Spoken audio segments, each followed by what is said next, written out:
जन्माइन आमाले उसलाई,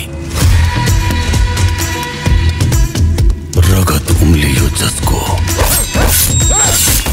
हुन त मुभीको अनाउन्समेन्ट त झन्डै 1.5 वर्ष अगाडि नै भएको हो हैन। मुभीलाई चाहिँ 2081 सालको दशैंमा रिलिज गर्ने भनेर अनाउन्समेन्ट गरिएको थियो।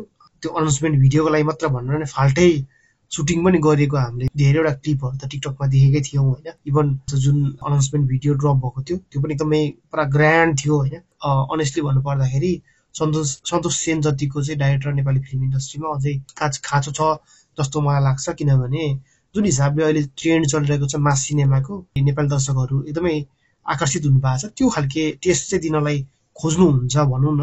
आज फेरि बलिदानको चाहिँ प्री टिजर ड्रप भएको छ।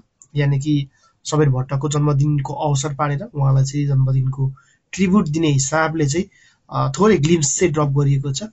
टिजर झन्डै 42 सेकेन्डको छ। अनि कुरा गरौँ टिजरको बारेमा के छ भन्ने कुरा है त।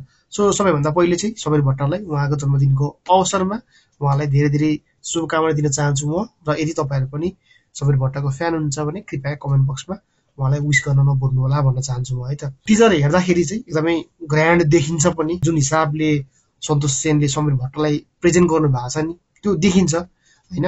इभन अब 12 गाउँमा अलरेडी सबीर भट्टले प्रुभ गरिसक्नु भएको छ उहाँ कतिको क्यापेबल हुनुहुन्छ, उहाँको एक्टिङ कुन लेभलको छ, उहाँको जुन एउटा बडी एक्सन हिरोको रूपमा उहाँले आफूलाई प्रुभ गरिसक्नु भएको छ नि त।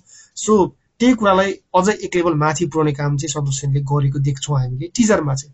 अनि हुन त प्री टिजर हो हैन, फुल टिजर छिटै नै आउनेवाला छ। अझै त्यो हुन्छ नि एक खालके कस्तो चाहिँ छ त भन्ने हिसाबले त्यो एउटा एक खालके एक्सपेक्टेसन चाहिँ छ। अनि टिजर हेर्दाखेरि चाहिँ सानो एउटा ग्लिम्स मात्र देखिन्छ मुभीको बारेमा। त्यस्तो धेरै के पनि कुरा खुलाइएको छैन। तर टिजरमा सानो न्यारेसन छ। न्यारेसन सुन्दाखेरि चाहिँ देशको लागि एउटा नायकले कस्तो कुन हिसाबले चाहिँ बलिदान दिन्छ भन्ने हिसाबको चाहिँ मुभी रहन्छ भन्ने चाहिँ देखिन्छ हैन। मास सिनेमा हो, अभियसली मास सिनेमामा कोर फ्याक्टर भनेको नै बीजीएम हो। अनि हामीले टिजरमा सानो त्यो एउटा ग्लिम्स पनि सुन्न सक्छौं। So yeah I think मुभीको teaser overall हेर्दाखेरि राम्रो देखिन्छ, छर्लङ्ग देखिन्छ हामीलाई मुभी कुन हिसाबको एक्सन हुनेवाला छ मुभीमा भन्ने कुरा हैन। अनि मलाई त लागिसकेको छ मुभीले अभियसली करोडको व्यापार गर्नेवाला छ भनेर। सो तपाईहरुलाई के लाग्छ, मुभीले करोडको व्यापार गर्छ कि गर्दैन? सबीर भट्टले फेरि आफूलाई प्रुभ गर्नुहुन्छ कि हुन्न त बलिदानबाट? कृपया कमेन्ट बक्समा चाहिँ लेख्नु होला भन्न चाहन्छु म। मेरो च्यानलमा नयाँ हुनुहुन्छ, मेरो भिडियोमा नयाँ हुनुहुन्छ भने कृपया सब्स्क्राइब गर्नु होला। यति भन्दै आजको भिडियोबाट बिदा हुन चाहन्छु। हस् त, थ्यांक यू फर वाचिङ। जय Nepal, keep watching and keep supporting Nepali film and Nepali film industry. रगत उम्लियो जसको।